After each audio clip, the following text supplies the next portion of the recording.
Assalamualaikum warahmatullahi wabarakatuh. Jumpa lagi dengan saya Samudi di Sejuta Cerita. Gimana nih kabarnya? Semoga selalu dalam keadaan sehat dan dilancarkan segala urusan-urusannya. Di video kali ini, izinkan saya membawakan cerita horor buat nemenin waktu kalian. Jika sudah siap, selamat mendengarkan.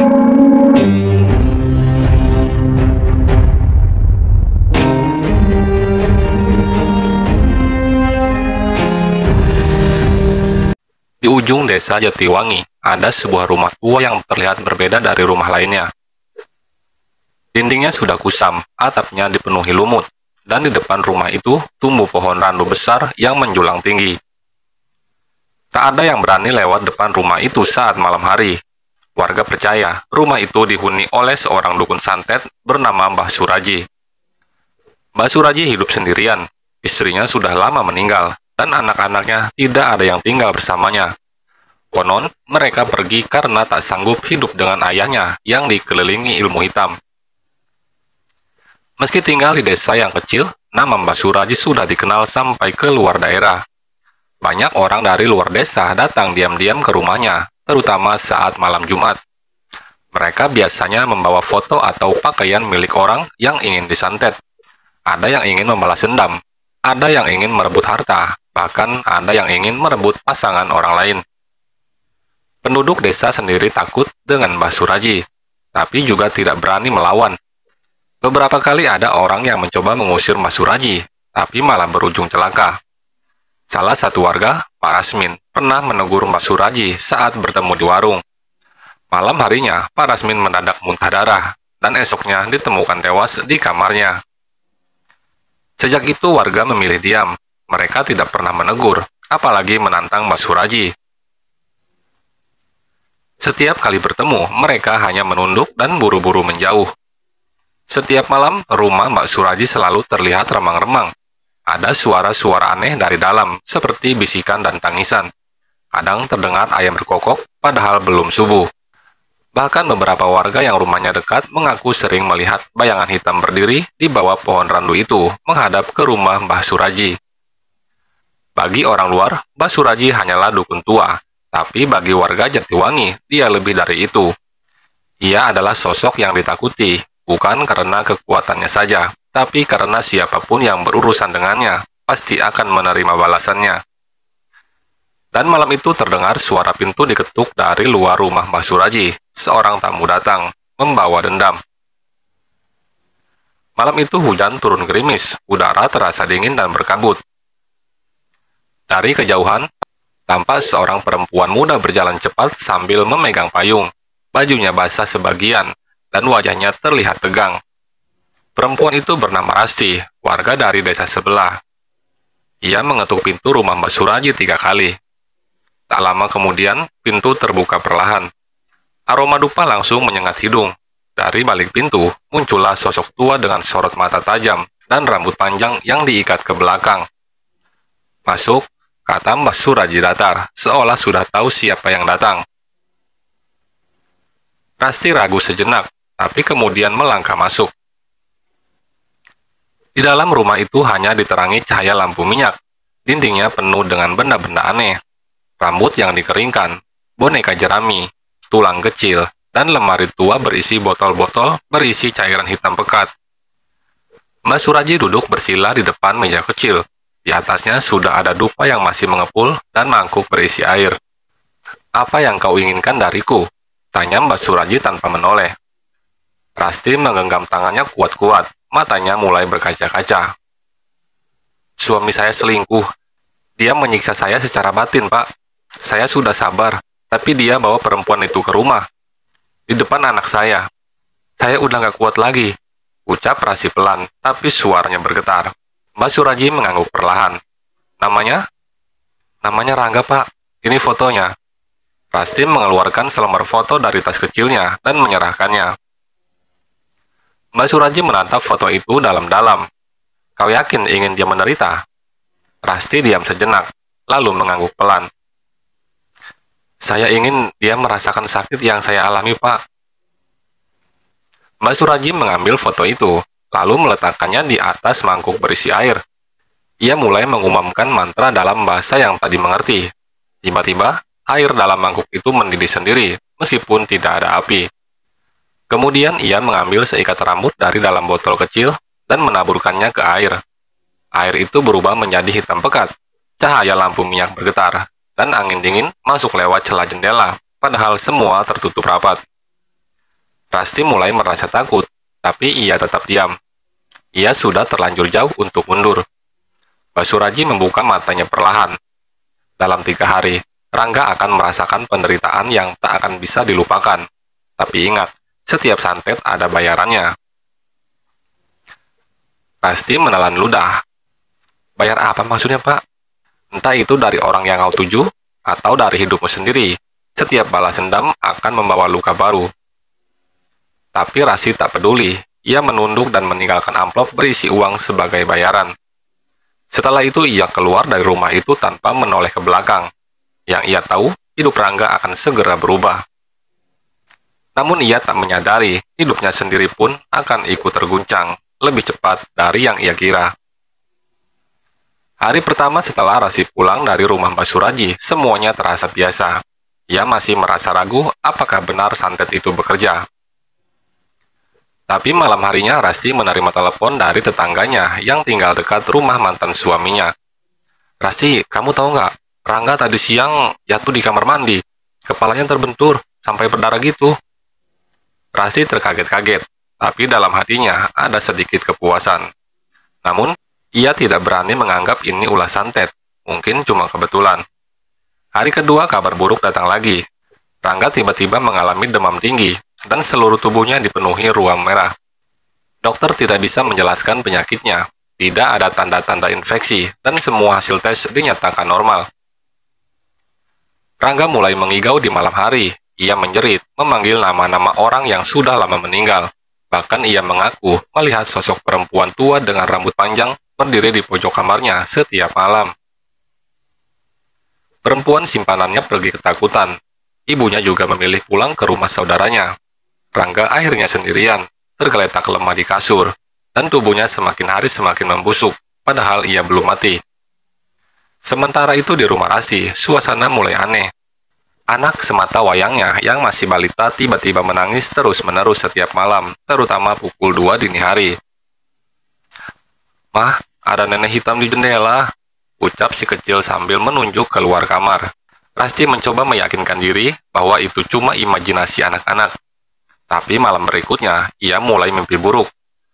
Dalam tidurnya, ia melihat Rangga berdiri dengan tubuh penuh luka, matanya putih, dan mulutnya hanya berkata, "Kamu juga akan merasakannya." Rasti terbangun sambil menangis, keringat dingin membasahi tubuhnya. Hari ketiga, Rangga ditemukan tetangganya dalam keadaan setengah sadar di depan rumah. Ia merangkak keluar sambil mulutnya terus mengucapkan kalimat yang tak jelas.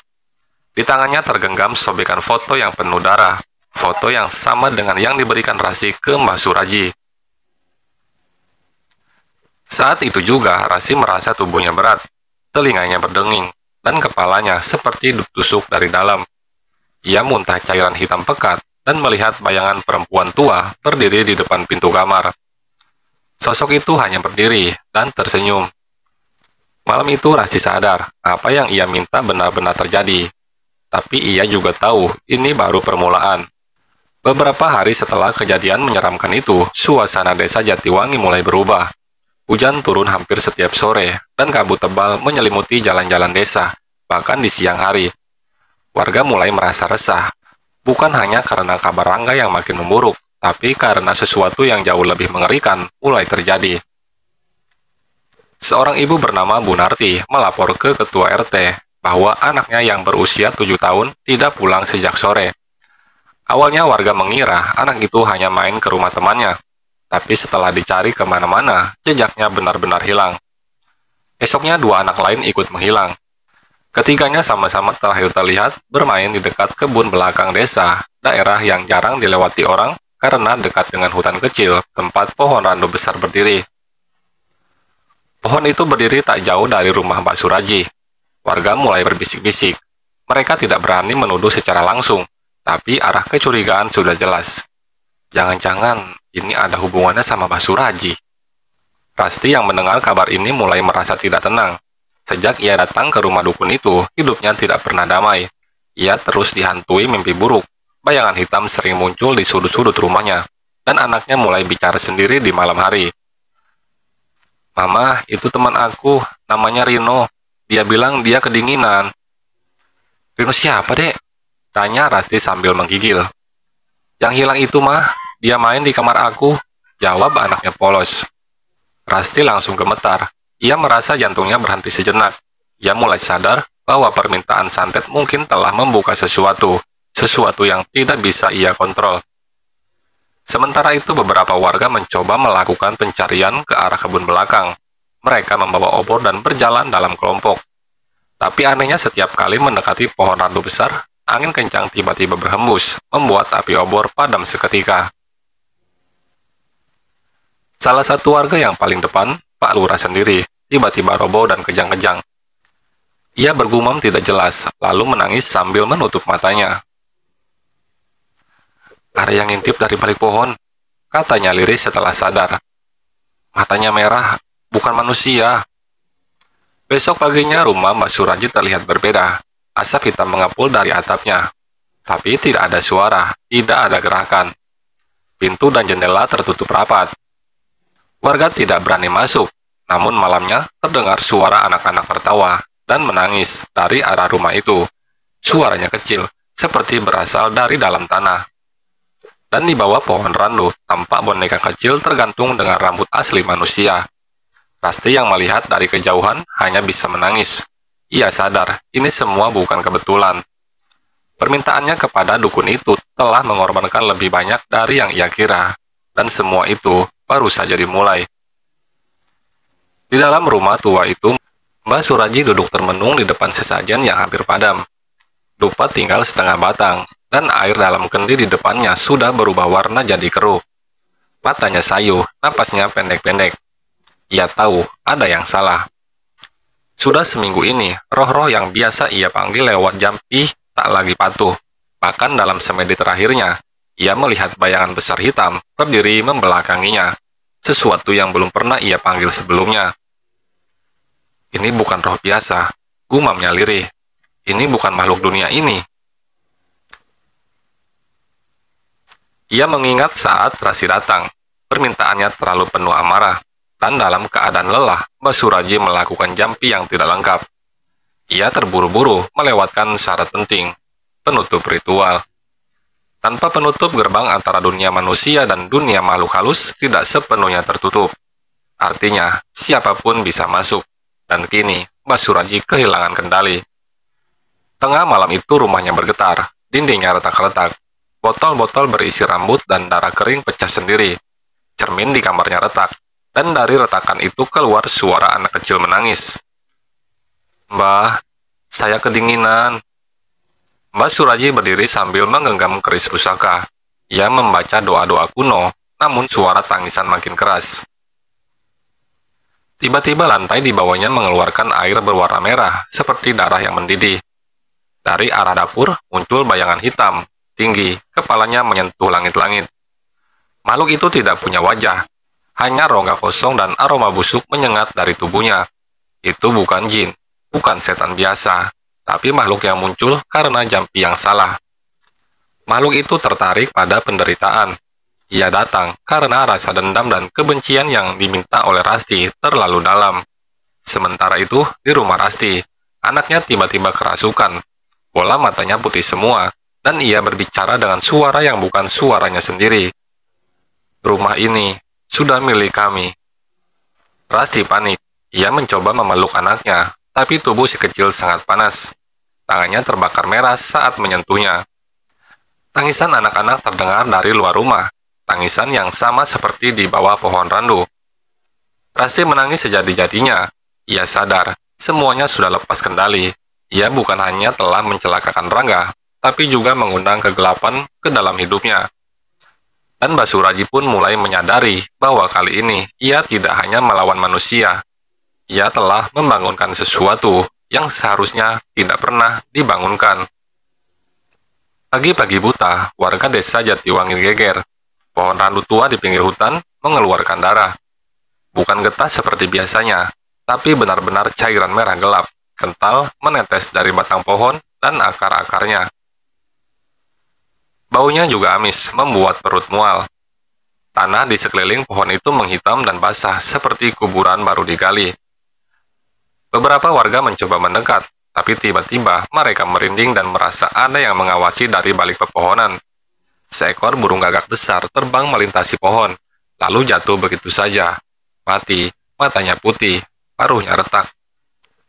Ketua RT segera memerintahkan agar tak ada yang mendekat ke pohon itu. Namun, rasa penasaran warga makin besar, apalagi karena tempat itu sudah lama dihindari. Konon, dulu ada mayat bayi yang dikuburkan diam-diam di bawah pohon randu itu. Tapi siapa pelakunya, tak pernah ada yang tahu. Sementara itu, Mbak Suraji kembali ke tempat pohon randu malam harinya.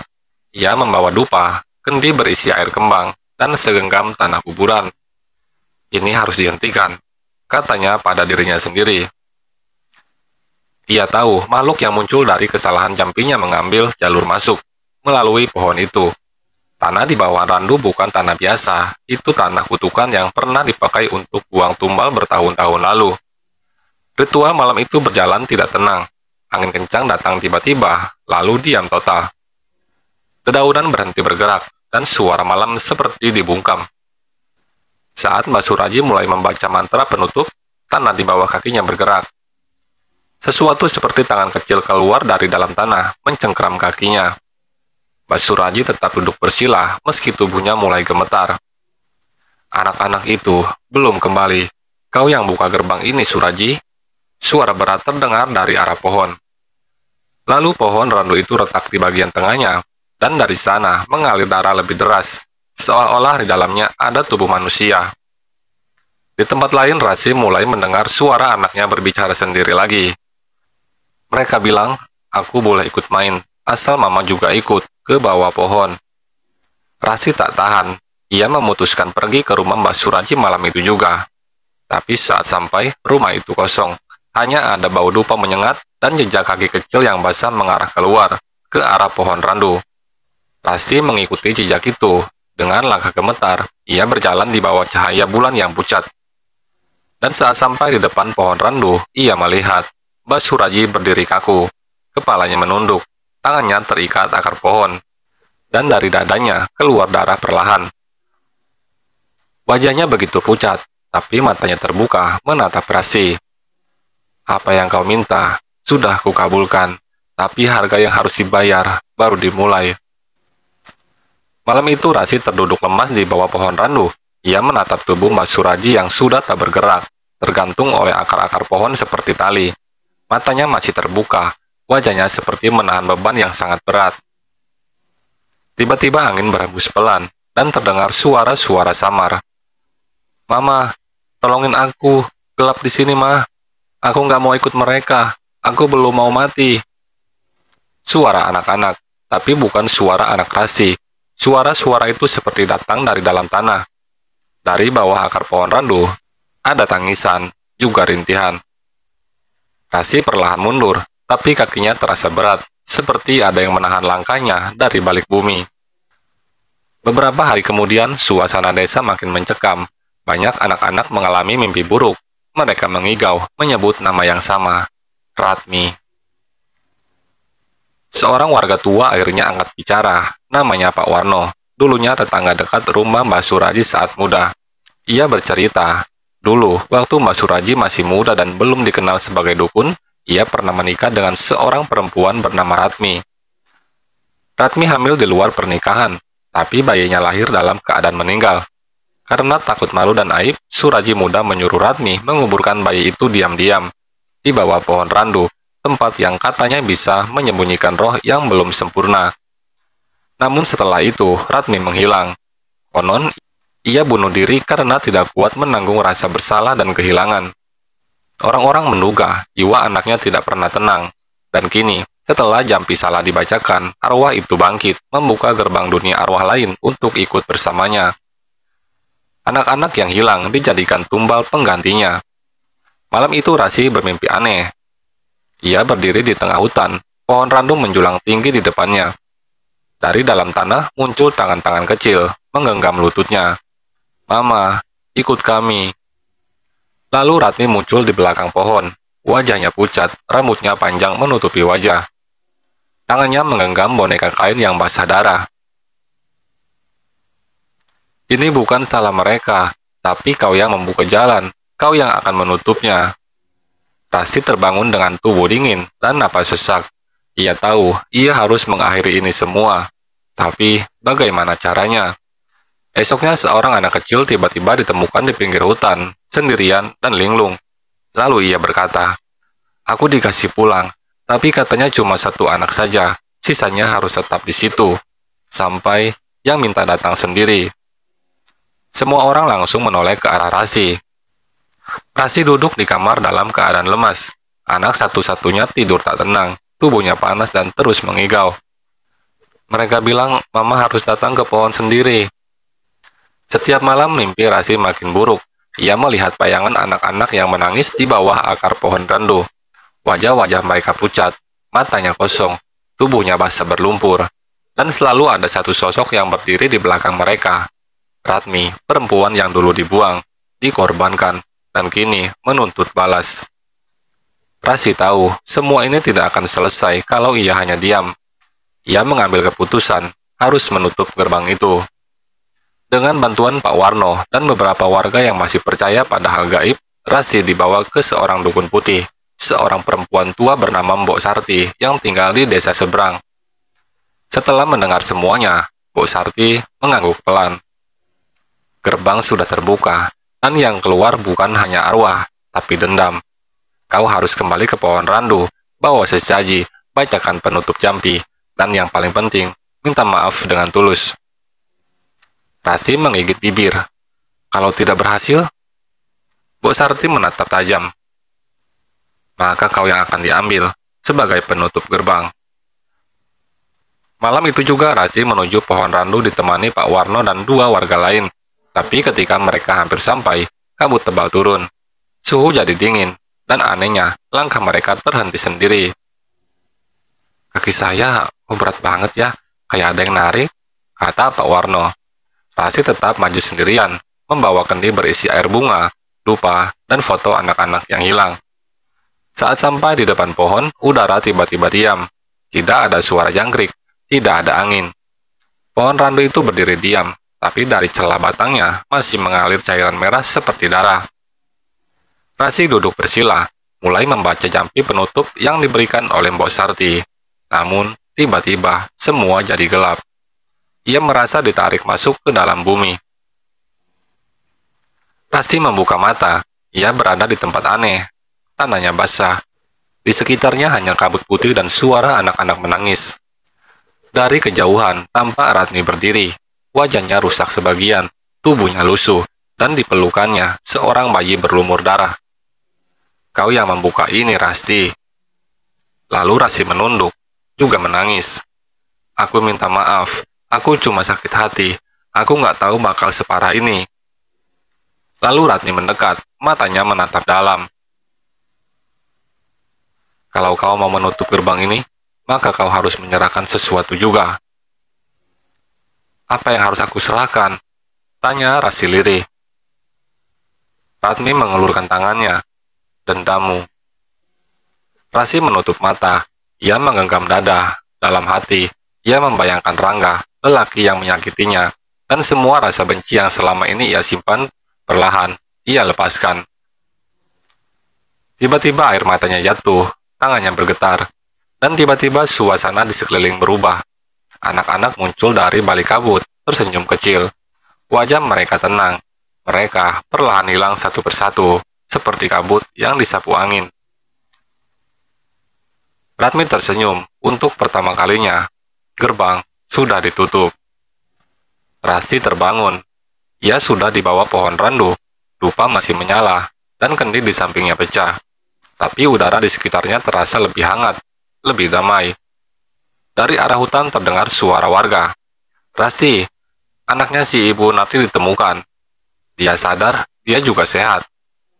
Satu persatu anak-anak hilang mulai kembali, tanpa luka, tanpa ingatan.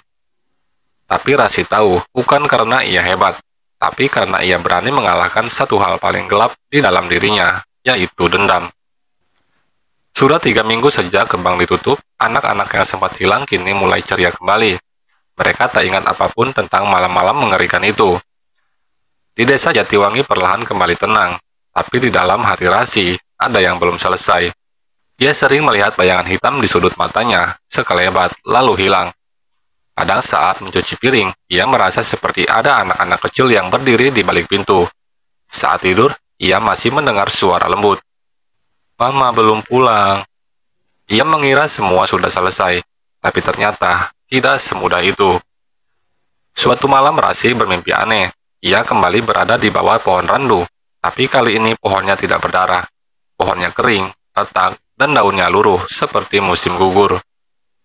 Tiba-tiba muncul sesosok anak kecil, berdiri membelakanginya.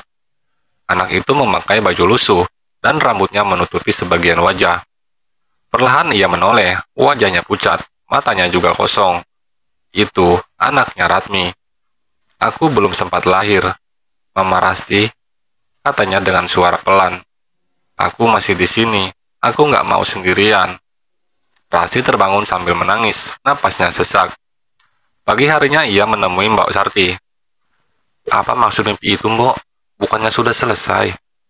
Bu Sarti menatap kosong ke arah kejauhan. Gerbang sudah ditutup, tapi arwah yang terlalu lama tersesat butuh waktu untuk benar-benar pergi. Mereka bisa tertinggal atau menumpang. "Menumpang?" tanya Rasti. "Ya, kadang arwah seperti anak Ratmi mencari tempat baru. Mereka bisa menempel di orang yang hatinya sedang rapuh, dan kamu masih belum ikhlas." Hari demi hari, Rasti mulai merasakan keanehan. Anaknya sering berbicara sendiri. Kadang ia menggambar sosok anak kecil yang bukan dirinya. Kadang dia bilang, "Ini temanku yang tinggal di pohon. Namanya adalah Bayu." Rasti makin cemas, sampai suatu malam anaknya duduk diam di pojok kamar, menatap langit-langit. Dan berkata dengan suara lain, "Aku sudah ikut Mama, tapi kenapa Mama belum sayang aku juga?" Rasti mulai sadar, masih ada satu jiwa kecil yang tersisa. Anak yang tak pernah diberi kesempatan untuk hidup, anak yang dikuburkan dengan tergesa, anak yang tidak tahu siapa dirinya, tapi ingin disayangi, sama seperti anak-anak lainnya. Dan sekarang, ia hidup di dalam anak Rasti. Langit desa Jatiwangi kembali mendung, awan gelap menggantung rendah seperti pertanda sesuatu akan terjadi. Di rumah Rasti suasana terasa dingin dan berat. Anaknya duduk di lantai. Dia menatap ke arah jendela yang tertutup. Tiba-tiba ia berkata, "Bayu hilang, dia mau pulang, tapi dia nggak tahu di mana rumahnya." Rasti menelan ludah. Ia mulai menyadari ini bukan lagi gangguan biasa. Arwah anak yang dulu dikuburkan di bawah pohon randu masih menempel di tubuh anaknya. Bukan karena jahat, tapi karena kesepian. Ia ingin dipulangkan. Rasti kembali menemui Mbok Sarti untuk terakhir kalinya. "Apa aku harus mengusirnya, Mbok?" Mbok Sarti menggeleng perlahan. "Jangan diusir, dikembalikan. Dengan tenang, dengan tulus, kau harus mengantarkannya pulang. Kuburkan dia dengan layak." Malam harinya Rasti menyiapkan kain kafan kecil, bunga melati, dan satu boneka yang sering digambar oleh anaknya. Boneka yang selalu disebut teman Bayu. Dengan hati-hati ia membawa semuanya ke pohon randu, ditemani hanya cahaya lilin kecil. Udara dingin menusuk kulit, dan suara angin seperti berbisik lirih di telinganya. Ia menggali tanah di bawah pohon randu, bukan dalam, tapi cukup untuk menaruh kain kafan kecil itu. "Bayu," bisik Rasti sambil meneteskan air mata. "Maafkan semua yang pernah terjadi kepadamu. Kau bukan salah siapa-siapa. Kau cuma anak kecil yang seharusnya disambut, bukan dibuang. Sekarang, pulanglah." Ia menaburkan bunga, memeluk boneka itu sebentar, lalu menguburkannya dengan perlahan.